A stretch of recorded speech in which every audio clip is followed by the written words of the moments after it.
Morse Media presents a Girlfriend's Guide to Life podcast that will help you live the life you've been given. Join in the conversation.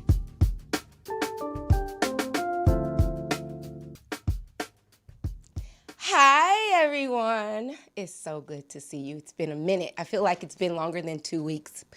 But thank you for joining me on a Girlfriend's Guide to Life podcast. I'm your host, Miesha Shanell. Today's topic, we are going to discuss 5 ways to recognize a toxic relationship. And in studio, actually not in studio, but my guest today is joining me via Zoom. Haven't had a Zoom guest in a long time, but I have Catenya McHenry. She's an author, storyteller, and a TV personality. But not only is she all of those things, she's also my big cousin. And she's going to come on in a few minutes and help us with some strategies from her book, Married to a Narcissist. So, Catenya McHenry, are you there? I am here. Hey. Hey, I'm girl. Here. Hey, yay. Everybody. Good to see you. I miss you so happy much. to see you. I miss you so much. I'm so happy to see you. So happy to be here. Thank you for joining me. Thank you for your support. Thank you for being here on my platform. We are going to have our normal conversation like we do when we have our girl talks, just back and forth banter. We really want to discuss this book of yours, Married to a Narcissist. But before we start, I have a question. My first question to you is, tell us how your book, Married to a Narcissist, was birthed. Well, I first want to say I'm not your big cousin because that makes me sound old. Yeah. Okay, you can be my little cousin. So we're going to start there. Well, the book was born from a very toxic relationship, a marriage that I was in for longer than I should have been, almost 10 years by the time we got divorced. But early on in the marriage, I just started writing, and I started experiencing a lot of things that I didn't know at that time was being in a toxic relationship. There was verbal abuse, there was psychological abuse, there was emotional abuse. And then I just started writing things down because I had to not only write it down for my sake, but the stories changed constantly when I would confront him about certain things. And when it was, in a sense, he would tell me the things that happened didn't happen the way I imagined that they would happen. So I had to down. And as a writer and a journalist, that was one of the things that I listened to. That was one of the things so I just down because some of the situations were so outrageous and evil that I had to write. Well, thinking that I should become a collection into something. And that stack of paper started following around when I moved one place to another. And the writings just kept piling up because even through the marriage and through the divorce, there was still a lot of stuff happening. I have 3 shows. There was some kind of that I had to prepare myself or go through this. And so I kept writing, this week kept telling itself. So 3 years ago, I printed all of the things that I had I had just a stack of paper at summer and thought, is that something? I feel like I need to do something with that because that's a lot of material and it's a lot of text. Is it something, should I do something? The more people I talked about, because I didn't talk about it because I didn't know how to talk about it because I didn't know if people would understand what I would, and if people would really believe that it happened to me. And so the more people I talked to about it, the more I realized I wasn't the only one that had that experience or was going through an experience with a narcissist. And so that really propelled me into thinking more about maybe this is a book and maybe I should go through that data and go through that material and think about whether or not this is actually a book. So through that process, I started talking to publishers and started talking to book agents just about and I got positive back. And so I kept going forward. Now I have, you see it published. I have read it. It's a hardback too. It's really a thick book. My takeaway was from your book was you knew that there were red flags. Marrying him a party where you stated you were engaged, and tell us the story, the first riff, but you kind of brushed it under the rug and acted as if you didn't see it or it would go away, because a lot of times we do that. Yeah. So I think there were a couple before I would call, there were like sort of, well, I wouldn't even call them mini red flags. There were several red flags, and there was one big one, but he was an alcoholic. And so he wouldn't really let me into his world. But the more we spent time together, the more I realized he was an alcoholic. He would call me on occasion, and he would just sound completely out of his mind and inebriated. And I didn't really know, I didn't know it was as bad as it was. So then we're dating, going along through dating, and then we get engaged, and then we start going to marriage counseling. And so I brought it up in one of our counseling sessions about his drinking. And I thought that it was, I considered it a problem, because at that point, Ed, I had seen enough of it to know that it was a problem. And so I mentioned it in one of our counseling sessions, and during the session, he was calm. After the session, when we walked out to our cars, he lost his mind on me, meaning he was yelling at me, pointing his finger, basically verbally abusing me, telling me it wasn't my business to bring up, and I should never have brought it up, and I should have just kept my mouth shut. And so that was one, but incidents like that continued where I would confront things. I didn't really, and what I know now is that it was gaslighting, and basically reverse gaslighting, where I would point something out to him and would use it as an opportunity to talk about all the things that I had done to basically hurt him and offend him. So he was constantly the victim. He was always the one being victimized in the situation. And so things like that just continued. The psychological abuse was an issue in the relationship as well.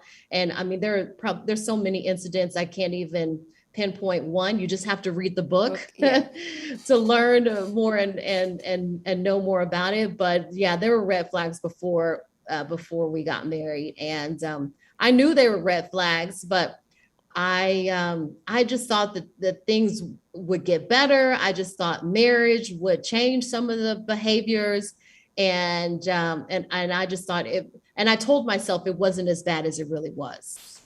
So what did you learn from that? What did you learn from that relationship before we go into our strategies, our 5 ways to recognize a toxic relationship? What can you say you learned from that so that you don't make the same mistake over again? And I'm asking you that for myself, because I too was married to a narcissist.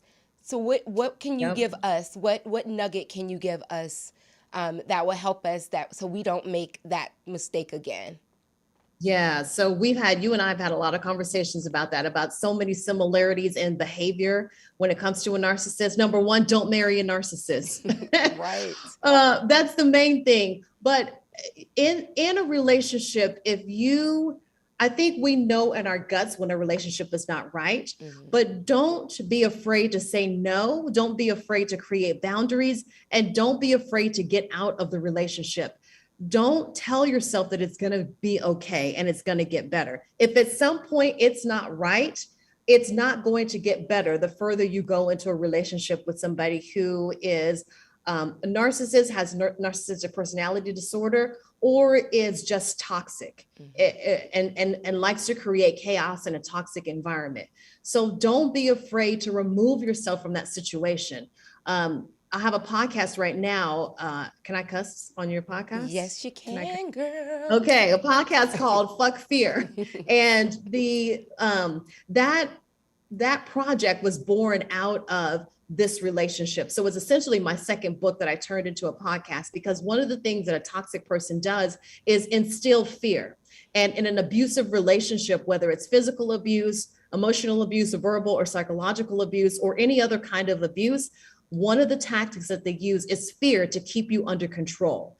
And so if they tell you all these things that are not true about yourself, over time, you start to believe them. If you are not looking at it in a sense of taking care of yourself and protecting yourself and your soul from the toxicity. And so recognizing that you do have the power to get out of the relationship, and being empowered and finding resources and people that can help you and help you through that situation to get out of it. You definitely don't need to believe that it's going to get better. Don't believe the lies that that person tells you, or the lies that you're telling yourself to protect them, because eventually it's less about you and more about protecting them, protecting their image. And then you start to make excuses for them, excuses for their behavior when you're out in public, because they do really wild and crazy things in front of you, because they don't think that you're going to say anything or confront them about it, or you're too afraid, or they've instilled enough fear in you to the point where you will become silent. And that's what happened to me. I became silent. I suppressed way too much. So those are a couple things that I think is important for people to realize, is remembering they have their own power, and remembering that they were whole before the relationship, and they are whole outside of the relationship. And don't believe the lie that you will be nothing without that person in your life. Don't become codependent. Yes. So those are just a couple things, and then we can go into those strategies. So let's go into our strategies. I have a few more questions, but I'll ask those at the end of the strategies. So tell us, what is number one strategy that you would like to give us on recognizing a toxic relationship? Yeah, so I think the number one tip in recognizing a toxic relationship is their lack of empathy. Those who create toxicity, those who are narcissistic, don't have the ability to be empathetic, and therefore they don't have the ability to be sympathetic. So if they lack empathy, so an example, if you tell them, that there was a situation that you were involved in that hurt you, whether it was them that caused the hurt or someone else that caused the hurt. And if they don't immediately show care and concern for you and your feelings, and if they also turn things around to make it seem like what happened to you is your fault, then they have a lack of empathy, and they won't be able to sympathize with you. So that's one major red flag in recognizing a toxic relationship, is they have a serious lack of empathy. And when we talk about people who are narcissists or have narcissistic personality disorder, we're not just talking about a partner or a spouse. We're talking about people that you work with, siblings, parents, other relatives, friends in your life. I know several people, and I've had friends that I've had to unfriend or defriend because they are toxic and they create toxic environments. So this applies to every person in your life, not just a spouse or a partner. Right.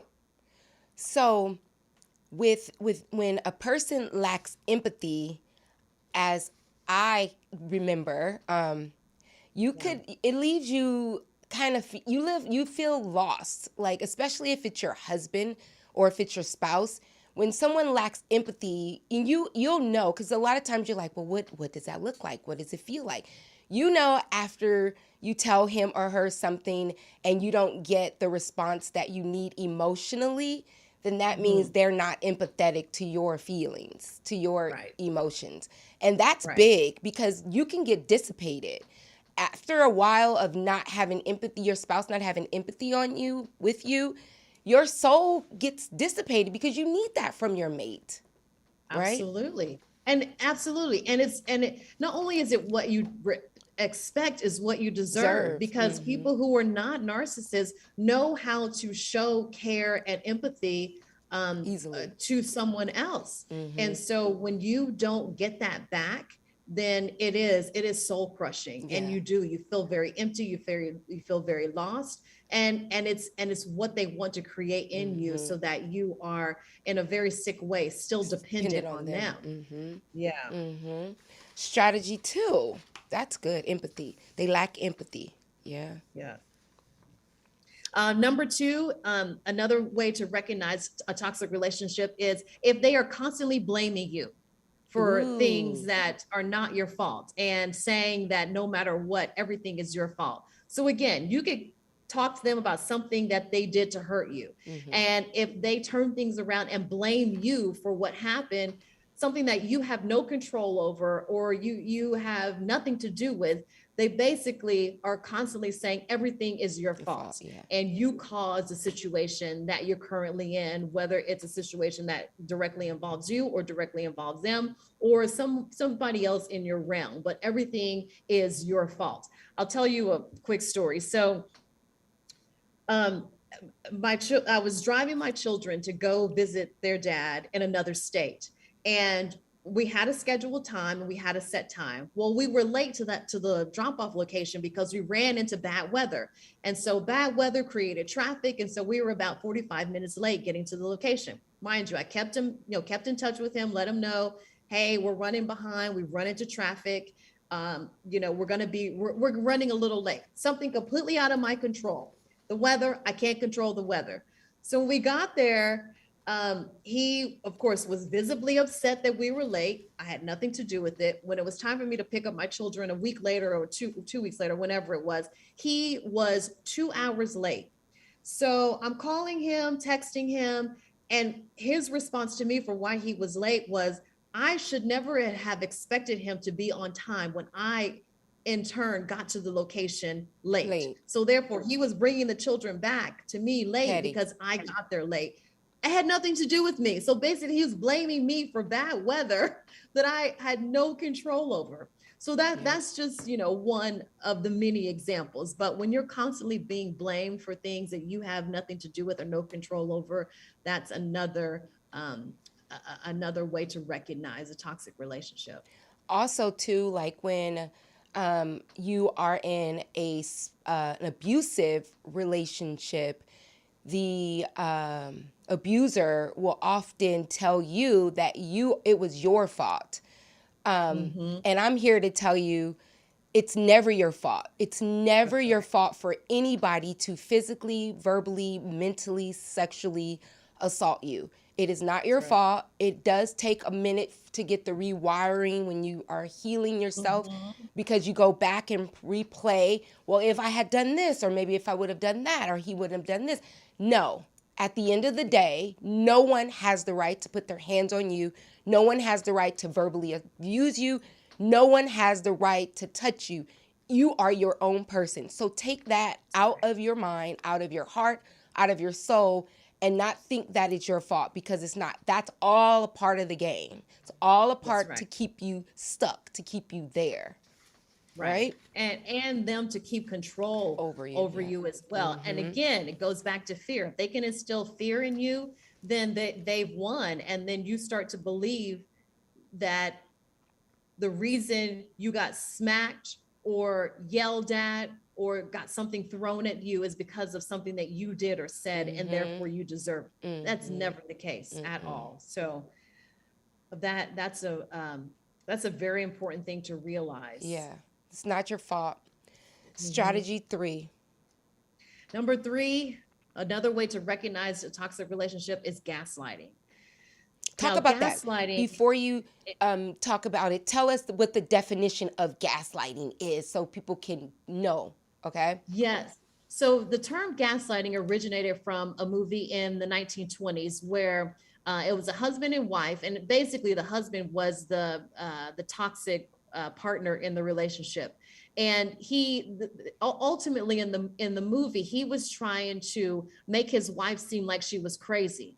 And so because he wanted her to be put into an asylum or a mental facility. And so in order to take control of her and her assets, he had to declare her mentally incapable of making decisions for herself or living on her own. And so he had to make it seem like she was crazy. So he was doing all kinds of things in the movie. And the actual term gaslight was they had one of those gas lit lamps on their porch. And so every night he would turn it down, and she kept saying, I know I put the actual flame at a certain height, but every time I go out there, it's at a different place. And he would say to her, oh no, you're probably remembering it wrong, or that's probably not something that you did, or no, you didn't actually do that. And so over time, that psychological abuse, she started to believe that she was remembering things wrong, or that she was crazy. So that's where the term gaslight comes from, where, and it could be on something very small, or it can be on something very big. I feel like our country was gaslit under the last presidential administration. Amen. And I think we're still recovering, because it takes yeah. a while to recover from that. Mm-hmm. But basically, and when you're in a situation with somebody and they're basically telling you, no, that's not how things happened, or you remembered it wrong, or this is what I did. And every time you bring up or have a conversation about something that happened, they tell the story differently to make it seem like you're the crazy one and they're the sane one, or that you just aren't smart enough to remember how things happened, and therefore you can't be trusted.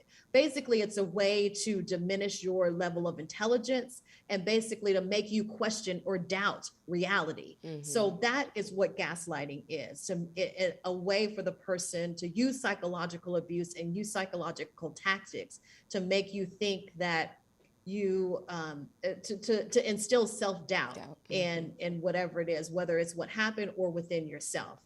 And so I was a victim of gaslighting, and it's hard now to really, it's not hard to recognize it, but it is a constant challenge to set boundaries with somebody that you are interacting with, who wants to continue to gaslight you. Bosses do this all the time. And it's interesting that people who are in leadership positions rise in companies, and toxic leaders do this constantly to their employees, make them feel like they can't be nothing, they can't be anything without their boss, or they're constantly questioned. Their actions are constantly called into question, especially people who have a lot of experience doing a particular thing. Again, it goes back to instilling self-doubt. Yeah.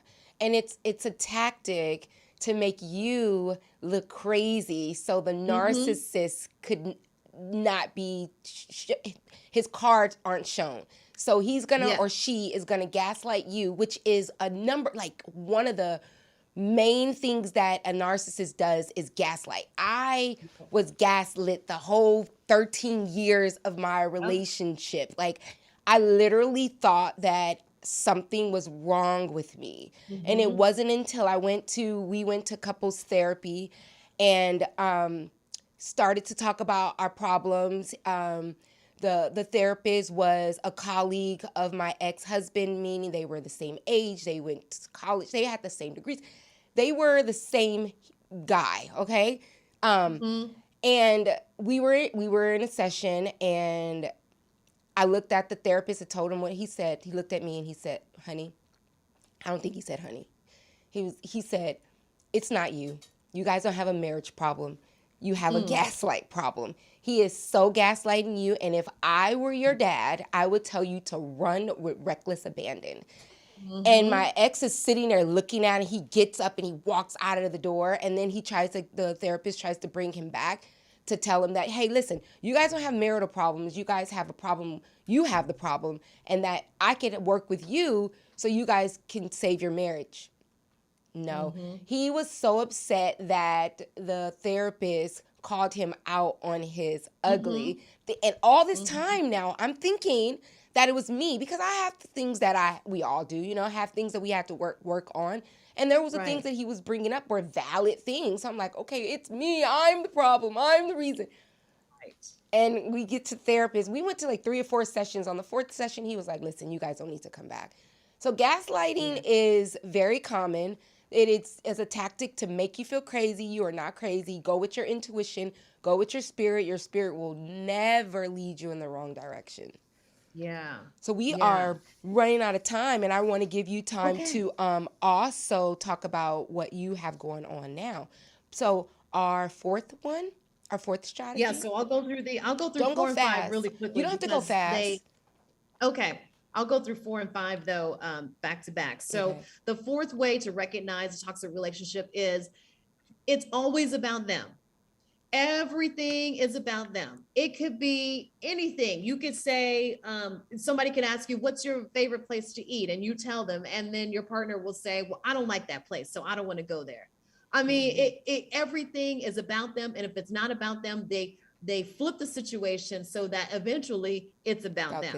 Yeah. So if you were in a relationship where the person who you're dating or even married to is, you could talk about anything. You could be, you could have friends over and you guys are, conversing about whatever. And then that person, whoever it is, a toxic person, walks up and doesn't know the conversation, but starts talking about themselves. And you're like, we weren't even talking about you, dude. It has nothing to do with you.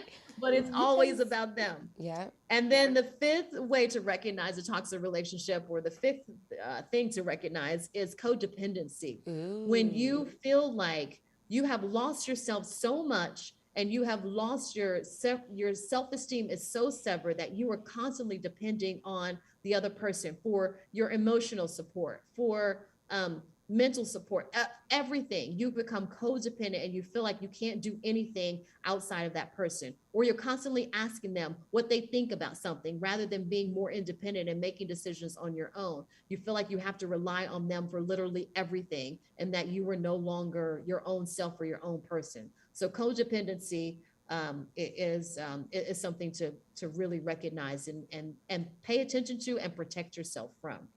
Usually the narcissist is very powerful. They are financially strong. They love for you to be codependent because that's their power over you. I.e. single, married, stay-at-home wives. A lot of times a narcissist husband will have his wife codependent on him financially for her basic needs. Codependent on not even being able to think outside of her own thoughts, not being able to eat what she wants to eat. It's all about his power, his way of doing things. Either you shape up or ship out. If anybody checked more than half of the boxes of the 5, you're probably married or dating a narcissist. And if that is the case, what would you tell him or her at this moment? They've checked out, let's say, 3 boxes. They can say, yep, I married a narcissist. What would you say to them? Well, first, if you checked 3 of the 5, that's reason to be alarmed. So first, realize what is happening and realize the situation that you're in, and also realize that you are being controlled, and fear is a part of that as well. It's also important to find your resources and start creating an exit plan, because you can't stay in that relationship, because not only can you not stay in that relationship, but the longer you stay in that relationship, if you can't see a good end, if you can't see a positive outcome, if you can't see within the next 6 months to a year that things are going to get better, even with counseling, then that means you need to remove yourself from the situation. A toxic situation is not going to get any better. It's only going to get worse. And so you have to realize that, understand it, believe it, and then start taking action to regain yourself and bring joy and happiness back to your life. And don't think that you don't deserve happiness. You deserve happiness. You deserve joy. God has not given you the spirit of fear, but of faith and of love and a sound mind. And realize there are more people out there who will treat you better than how you're being treated by a narcissist. There is love out there. And if you're in a relationship where children are involved, think about the example that you're setting for your children, and think about how they are not seeing true love being shared in the household or being shared in the space. It is our job to teach our children what love looks like. And if your situation is not pure love and where love does not exist, then you are creating a bad example for them, and the cycle is never broken. So find resources. I have resources on my website. If you go to Catenya.com, Catenya.com, I have resources there. Also, think about your exit plan, whether that's financially, whether that is finding a new place to live, all of those things. So create some financial wealth for yourself. And if you already have that, then start thinking about an exit plan and start looking for how you can get out of that relationship, whether it's finding a good divorce attorney wherever you live, thinking about how you can build a new life for yourself. So that's I want the to best place piggyback start. off of what you said. And we are not at all on this platform encouraging you to divorce. We are Right. lovers of Christ. We love marriage. We love love. But what we don't want is for people to think that they have to be in a situation, in a marriage, in a what is it, a courtship or whatever it is that you situationship that you're in, and you know that is not right. You don't have to stay in that. You That's can right. you can build yourself back up the way you were before you went in. You were whole. Hopefully you were. Get out of it. But because if it's not working for you, guess what? You're gonna get sick. Things happen. So don't Yeah. stick around for the kids, because as Catenya said, Amplify. the kids Mhm. deserve you to be happy. They're not gonna thrive if you're unhappy, right? Don't That's right. stay. We're not saying divorce, go get a divorce. But if you're being abused, you get out. You run. Absolutely. You run. You run and you save your life and you save your kids. Not only did That's I right. do it, my cousin Catenya did it, and thousands of other women, millions of other women and men have done it. Don't stay. With Yeah. that, Miss Catenya, please tell us where we can find your book, Married to a Narcissist. Yes. So go to my website, catenya.com. Again, it's CATENYA.com. There are links there to my book. You can buy a hard copy, a hardcover copy, or a paperback on Amazon. And then if you want a signed copy, you can purchase it on my website for a signed copy. And so I have plenty of other stuff there as well as resources. We have a boutique. Talk With about some your Fuck Fear podcast too. Yes. And So your I mentioned store. earlier, yeah, the podcast is an extension of my book. It's essentially my second book that's reimagined into a podcast. And so because fear is such a strong tactic in a toxic and narcissistic relationship, I really wanted to empower people to kill their fears and do the things that fear has held them back from doing. And so we talk about all kinds of fears: fear of speaking out, fear of changing careers, fear of forgiveness, fear of forgiving yourself.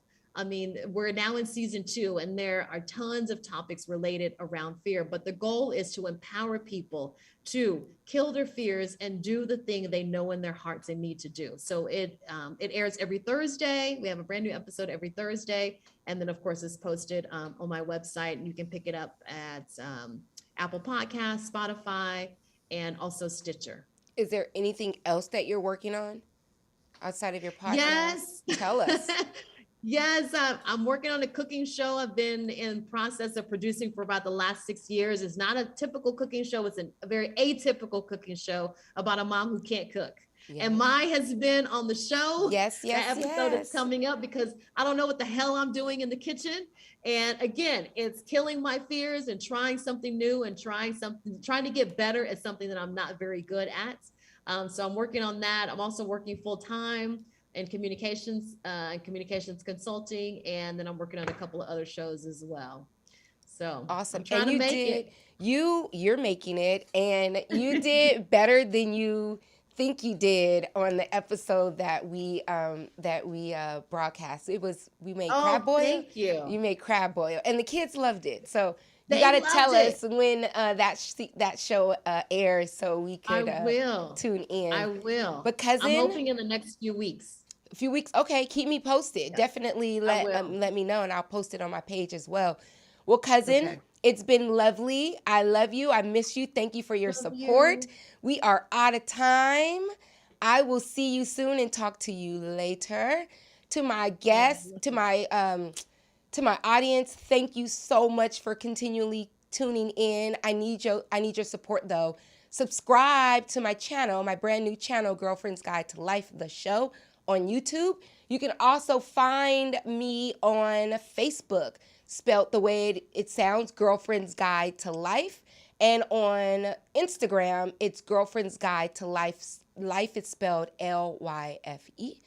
Also, lastly, to my emancipated youth, keep your head up. I love you. If you need anything, I'm here. Don't quit. Whatever you do, do not quit. Quitting isn't an option. Until next time, love you. Peace. Thank you for joining us. Follow us on Facebook at Girlfriend's Guide to Life Podcast, the way it's spelled, and on Instagram, Girlfriend's Guide to Life, Lyfe. Thanks for listening. Until next time, peace.